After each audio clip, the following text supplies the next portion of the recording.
রাজনীতি দল কোনোবা যদি গঠন করেছে ইয়াত আমার ক'ব লগা নাই, কারণ তেখেতসকলে কি উদ্দেশ্যলে রাজনীতি নতুনকে আঞ্চলিক দল জন্ম করেছে তেখেতসকলে জানিব।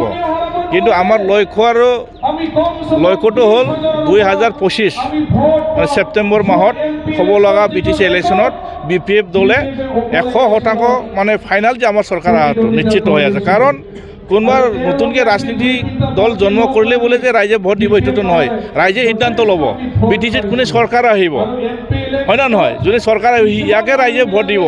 অলরেডি গমে পাইছে বর্তমান UPPL সরকার তেখেতসকলে 5 বছর কার্যকালত আমার BTCবাসী ৰাইজৰ কাৰণে কি কৰি দেখালে আৰু কি সপোন দেখাইছিলে তেখেতসকলে, সেই সপোনটো বাস্তৱত আজিলৈকে কিবা তেখেতলোক কৰি দেখাব পাৰিছে নেকি? এইটো ৰাইজে এতিয়া বিচাৰ কৰিব। এতিয়া বিচাৰ কৰা সময় আহিছে, ইয়াৰ কাৰণে মাত্ৰ সময়টো আপোনালোকে অপেক্ষা কৰক। আহি থকা দিনত BTC ৰাইজে BPFৰ প্ৰতি এটা বিশ্বাস আছে, যাৰ কাৰণে এতিয়া দলে বলে যিটো আমাৰ 5 নং চেৰপাং মানে ইউথ ওমেন আৰু BSCৰ উদ্যোগত যিটো যৌথভাৱে যিটো কৰ্মশালা যিটো হৈছে, ইয়াত যথেষ্ট মানে দলে বলে ৰাইজে ওলাই আহিছে। ইয়াতে বুজা যায় যে আমি আহি থকা দিনত নিশ্চিত আমাৰ BPFে চৰকাৰ কৰাটো নিশ্চিত হৈ আছে। তেখেতসকলে কি কৈছে কি হোৱা নাই তেখেতে নিজে নাজানে। BTR চুক্তি দফাবিলাক ৰূপায়ণ কৰি দেখাব লাগিছিলে তেখেতসকলে। সেই তেখেতসকলে BTR চুক্তিটো ৰূপায়ণ কৰিব নোৱাৰাৰ কাৰণে মানে ছুইজাৰলেণ্ডৰ কথা কৈ আৰু তেখেতে ছুইজাৰলেণ্ড কৰিম বুলি কৈ আৰু পিছত তেখেতে যি ধৰণৰ কথাবিলাক কৈছে, নিজৰ কথা কোৱাতে ৰাইজে অলৰেডি গম পাইছে যে তেখেতসকলে ছুইজাৰলেণ্ড কৰাটো বাদেই দিয়ক, আমি এইটো বিচৰা নাই। কিন্তু বৰ্তমান যিটো সমস্যা হৈ আছে, যিবিলাক আমাৰ যুৱক যুৱতীসকলৰ যিটো সমস্যা হৈ আছে, শিক্ষা দিগত তেখেতে ভালকৈ কৰি দেখাই দিয়ক না। ৰাস্তা পথ যি ধৰণৰ আমাৰ যি ধৰণৰ হৈ আছে এইবিলাক ভালকৈ কৰি দেখাই দিয়ক। ইয়াৰ কাৰণে সকলোৱে ৰাইজে গম পাইছে ছুইজাৰলেণ্ড কথাটো বাদেই দিয়ক। সেই BTC প্ৰশাসনিক ব্যৱস্থাটো ভালকৈ চলাব পৰা নাই। বছৰৰ যিটো বাজেট আহে 800 কোটি টকা যিটো পইচা যিটো আহে, সেই পইচাটো তেখেতসকলে সময়মতে খৰচা কৰিব নোৱাৰে, পইচাবিলাক ৰিটাৰ্ণ যায়। এইটো প্ৰমাণ যে ক'ত ছুইজাৰলেণ্ড কৰিব পাৰিব। পইচাটো তেখেতসকলে খৰচা কৰিব নোৱাৰা এই চৰকাৰখন কেনেকৈ ছুইজাৰলেণ্ড কৰিব কওকচোন? এইটো ৰাইজে বিচাৰ কৰিব। কাৰণ এতিয়া মই কোৱাৰ লগে লগে তেখেতলোক ভাবিব পাৰে এই ধৰণৰ কথাবিলাক কৈয়ে থাকিবলৈ ভাবিব পাৰে। ইয়াৰ কাৰণে তেখেতসকলে এতিয়া হাতত কোনো অস্ত্ৰ নাই, ৰাইজক ঠগাই মেলি তেখেতক ভোট ল'বৰ কাৰণে চেষ্টা কৰি আছে। অলৰেডি ৰাইজে গম পাইছে আহি থকা দিনত UPPLৰ প্ৰতি ৰাইজৰ হতভম্ব হৈ আছে, ৰাইজে UPPLক ভোট নিদিয়ে। ফাইনেল আপুনি বড় ডাঙৰীয়া ফেইলৰৰ কাৰণে নতুন আকৌ ৰাজনীতি দল এটা জন্ম হ'বলৈ পৰিস্থিতি বাধ্য কৰাইছে তেখেতসকলক। মই এইটোৱে কামনা কৰিম তেখেতলোক ভালকৈ চিন্তা কৰক।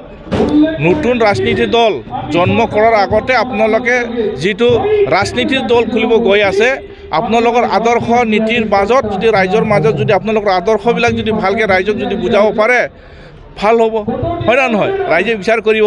ইয়াৰ কাৰণে প্ৰমোদ বড়ো ভুলৰ কাৰণে, তেখেতৰ নেতৃত্বৰ ভুলৰ কাৰণে যিবিলাক নতুনকৈ ৰাজনীতি দল জন্ম হ'বলৈ গৈ আছে, তেখেতসকলে চুক্তিকাৰী আন্দোলনৰ পৰা আহি তেখেতসকলে চুক্তি কৰি অহাৰ পিছতো ৰাজনীতিভাৱে স্পেচ নাপালে। তেখেতসকলে স্পেচ নোপোৱাৰ কাৰণে তেখেতসকলক সমাজৰ মাজত থাকি বিভিন্ন ধৰণৰ কাম কাজ কৰিবৰ কাৰণে তেখেতসকলে আগুৱাই আহিছিলে।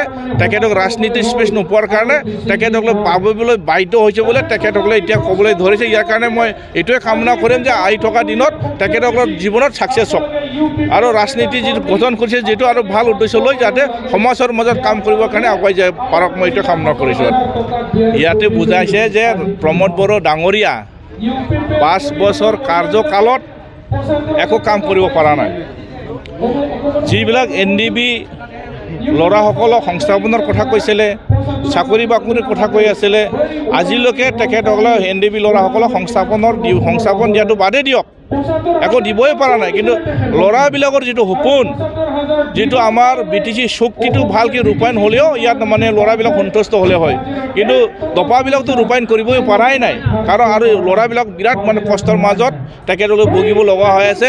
কেছবিলাক এতিয়ালৈকে শেষ হোৱা নাই, এতিয়া হাজিৰা মুজিৰা কৰি তেখেতলোক সংসাৰ চলিব লগা হৈ আছে।